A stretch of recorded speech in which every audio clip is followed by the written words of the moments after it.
আসসালামু আলাইকুম। সবার আগে বাছাই করা 10টি আন্তর্জাতিক খবর জানিয়ে দেব। প্রথমেই থাকছে শিরোনাম।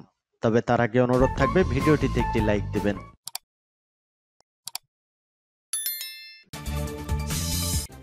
জানিয়ে দিব হাতে থাকা সর্বশেষ আপডেট আন্তর্জাতিক সংবাদ। প্রথমেই সংবাদ শিরোনাম। গাজায় 24 ঘন্টায় 34 বিমান হামলা। এরপর জানিয়ে দিব ইয়েমেনে সৌদি আরবের হামলা, আহত 1। এদিকে যুক্তরাষ্ট্রের ভবনের ওপর বিমান বিধ্বস্ত। আরও জানিয়ে দিব 6.1 মাত্রার শক্তিশালী ভূমিকম্পে কাঁপল চিলির উত্তরাঞ্চল।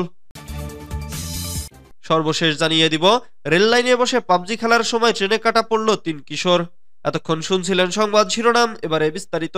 তবে অনুরোধ থাকবে ভিডিওটিতে একটি লাইক করবেন এবং কমেন্ট করে জানিয়ে দিবেন কোন জেলা থেকে আপনি আমাদের এই ভিডিওটি দেখছেন। গাজায় 24 ঘন্টায় 34 বিমান হামলা। ইসরায়েলি সামরিক বাহিনী গত 24 ঘন্টায় 34টি বিমান হামলা চালিয়েছে। ফিলিস্তিনের গাজা উপত্যকা জুড়ে নিরস্ত্র বেসামরিক লোকেদের লক্ষ্য করে এ হামলা চালানো হয়। এতে 71 ফিলিস্তিনি নিহত এবং কয়েক ডজন আহত হয়েছে। গাজা মিডিয়া অফিস বৃহস্পতিবার 2 জানুয়ারি এ তথ্য জানিয়েছে। খবর মিডল ইস্ট মনিটরের। এক বিবৃতিতে মিডিয়া অফিস বলেছে, ইসরায়েলি বিমান হামলা বেসামরিক নাগরিকদের এবং অবকাঠামোকে লক্ষ্য করে হয়েছে। এ কাজ ভয়ঙ্কর অপরাধ। দখলদারদের অন্ধকার রেকর্ডে নতুন ঘৃণা যোগ হলো। আরও বলা হয়েছে, ইসরায়েলি সেনাবাহিনী চিকিৎসা ও বেসামরিক প্রতিরক্ষা দলকে ঘটনাস্থলে পৌঁছাতে বাধা দিচ্ছে, মৃতদেহ সরিয়ে নিতেও দিচ্ছে না। ফলে ছিন্ন ভিন্ন লাশ রাস্তায় ছড়িয়ে ছিটিয়ে রয়েছে। বিশেষ করে গাজা এবং উত্তর গাজার পরিস্থিতি ভয়াবহ। গাজায় অবিলম্বে যুদ্ধবিরতির আহ্বান জানিয়ে জাতিসংঘের নিরাপত্তা পরিষদের একটি প্রস্তাব সত্ত্বেও ইসরায়েলি সেনাবাহিনী গণহত্যা অব্যাহত রেখেছে। 2023 সালের 7 অক্টোবর হামাসের হামলার পর শুরু হওয়া যুদ্ধে ফিলিস্তিনি নিহতের সংখ্যা বাড়ল 45,600, যাদের বেশিরভাগ নারী ও শিশু। যদিও ইসরায়েল দাবি করে আসছে হামাসের সন্ত্রাসী ঘাঁটির লক্ষ্য করে অভিযান চলছে, এতে হামাস যোদ্ধারা নিহত হচ্ছেন।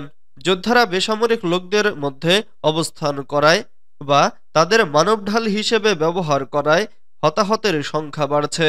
কিন্তু আন্তর্জাতিক বিভিন্ন সংস্থা ইসরায়েলের বিরুদ্ধে বহু প্রমাণ উপস্থাপন করছে, যেখানে ইসরায়েলি বাহিনী বেসামরিক লোকেদের লক্ষ্য করে সুনির্দিষ্ট হামলা চালায়। প্রসঙ্গত, ফিলিস্তিনের অবরুদ্ধ গাজায় ইসরায়েলি আগ্রাসন চলছে 1 বছরের বেশি সময় ধরে। এতে এ উপত্যকার প্রায় শতভাগ অবকাঠামো ধ্বংস হয়ে গেছে। স্থানীয়দের মাথা গোঁজার ঠাঁই নেই। অধিকাংশ ফিলিস্তিনি খোলা আকাশের নিচে ধ্বংসস্তূপের ওপর তাঁবু খাটিয়ে বসবাস করছে। এর মধ্যে ডিসেম্বরের শেষ থেকে বৃষ্টি হচ্ছে। এ পরিস্থিতির মধ্যে তীব্র শীত ও তুষারপাতে ঠান্ডায় জমে গিয়ে সেখানে 1 সপ্তাহে অন্তত 7 শিশুর মৃত্যু হয়েছে। ইয়েমেনে সৌদি আরবের হামলা, আহত 1। ইয়েমেনের একটি সীমান্ত অঞ্চলকে লক্ষ্য করে হামলা চালিয়েছে সৌদি আরব।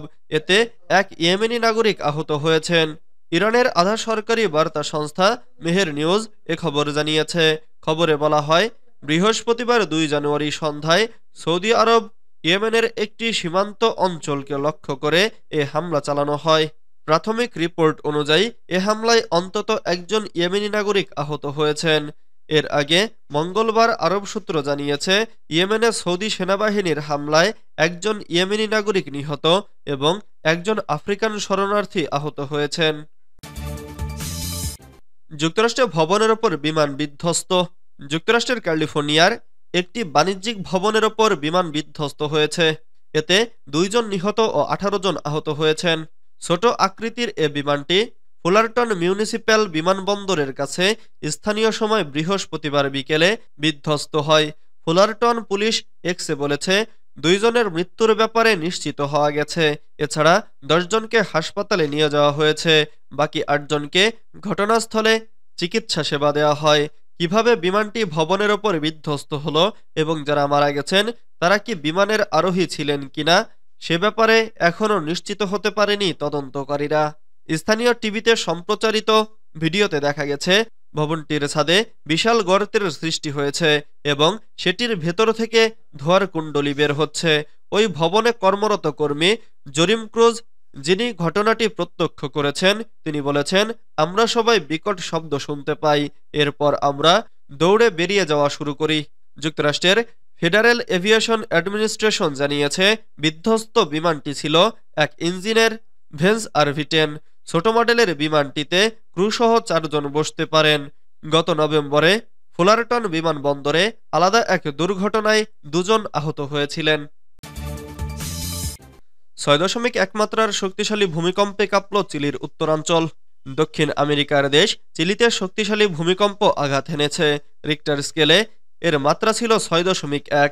স্থানীয় সময় বৃহস্পতিবার 2 জানুয়ারি দেশটির উত্তরাঞ্চলে এই ভূমিকম্প আঘাত হানে। অবশ্য কম্পনের জেরে তাৎক্ষণিকভাবে ক্ষয়ক্ষতি বা হতাহতের কোনো খবর সামনে আসেনি। শুক্রবার 3 জানুয়ারি এক প্রতিবেদনে এই তথ্য জানিয়েছে বার্তা সংস্থা রয়টার্স। বার্তা সংস্থাটি বলছে, বৃহস্পতিবার চিলির উত্তরাঞ্চলীয় বন্দরনগরী আন্তফাগাস্তায় 6.1 মাত্রার একটি ভূমিকম্প আঘাত হেনেছে বলে ইউরোপীয় ভূমধ্যসাগরীয় সিসমোলজিক্যাল সেন্টার জানিয়েছে। ভূমিকম্পটির গভীরতা 104 কিলোমিটার ছিল বলে জানিয়েছে ইএমএসসি। মূলত বিশ্বের ভূমিকম্প প্রবণ দেশগুলোর মধ্যে একটি হচ্ছে চিলি। 1960 সালে চিলির দক্ষিণাঞ্চলীয় ভালদিভিয়া এলাকায় 9.5 মাত্রার সবচেয়ে শক্তিশালী ভূমিকম্প আঘাত হানে। ভয়াবহ সেই ভূমিকম্পে 6,000-এর মতো মানুষ নিহত হয়। এমনকি সেই ভূমিকম্পের কারণে সামুদ্রিক ঢেউ পৌঁছে গিয়েছিল কয়েক হাজার কিলোমিটার দূরে। এছাড়া গত বছরের ডিসেম্বরের দ্বিতীয় সপ্তাহে চিলিতে শক্তিশালী ভূমিকম্প আঘাত হানে। দেশটির মাউলি এলাকায় অনুভূত এই ভূমিকম্পটির মাত্রা ছিল রিক্টার স্কেলে 6.2। ভূমিকম্পটি রাজধানী সান্তিয়াগো সহ বিভিন্ন অঞ্চলে অনুভূত হয়। এর আগে 2019 সালের জানুয়ারিতে চিলির উত্তর মধ্যাঞ্চলে 6.7 মাত্রার শক্তিশালী ভূমিকম্প আঘাত হানে। ভূমিকম্পের পর কয়েক হাজার বাড়িঘর বিদ্যুৎ বিচ্ছিন্ন হয়ে পড়ে। তারও আগে দক্ষিণ আমেরিকার এই দেশটিতে 2010 সালে ভয়ঙ্কর এক ভূমিকম্পে প্রাণ হারায় 5 শতাধিক মানুষ। কম্পনের প্রভাবে সে সময় দেশটিতে সুনামিও সৃষ্টি হয়েছিল। রেললাইনে বসে পাবজি খেলার সময় ট্রেনে কাটা পড়ল 3 কিশোর। ভারতের বিহার রাজ্যের পশ্চিম চম্পারণ জেলায় রেললাইনের ওপর বসে একমনে মোবাইল গেম খেলছিল 3 কিশোর। 3 জনেরই কানে ছিল হেডফোন। বাইরের জগতে কি হচ্ছে না হচ্ছে সে বিষয়ে কারো খেয়াল ছিল না। আচমকা ট্রেন এসে পড়ায় রেললাইনের ওপরই মৃত্যু হয়েছে 3 জনের। তাদের শরীরের ওপর দিয়ে চলে গেছে ট্রেনের চাকা। খবর এনডিটিভির। সংবাদ মাধ্যম বলছে, বিহারের পশ্চিম চম্পারণ জেলায় ঘটা এই মর্মান্তিক ঘটনায় নিহত 3 কিশোর হচ্ছেন ফুরকান আলম, সমীর আলম এবং হাবিবুল্লাহ আনসারি। পুলিশ সূত্রে জানা গেছে তারা 3 জনেই রেললাইনের ধারের বস্তি এলাকার বাসিন্দা। অবশ্য ঠিক কোন পরিস্থিতিতে এমন দুর্ঘটনা ঘটেছে তা এখনো স্পষ্ট নয়। প্রাথমিকভাবে মনে করা হচ্ছে বৃহস্পতিবার রেললাইনের একেবারে মাঝ বরাবর বসেছিল 3 কিশোর। কানে হেডফোন দিয়ে মোবাইল গেমে বোধ হয়েছিল তারা। দ্রুত গতিতে ছুটে আসা ট্রেনের শব্দ কানে শুনতে পাননি তারা।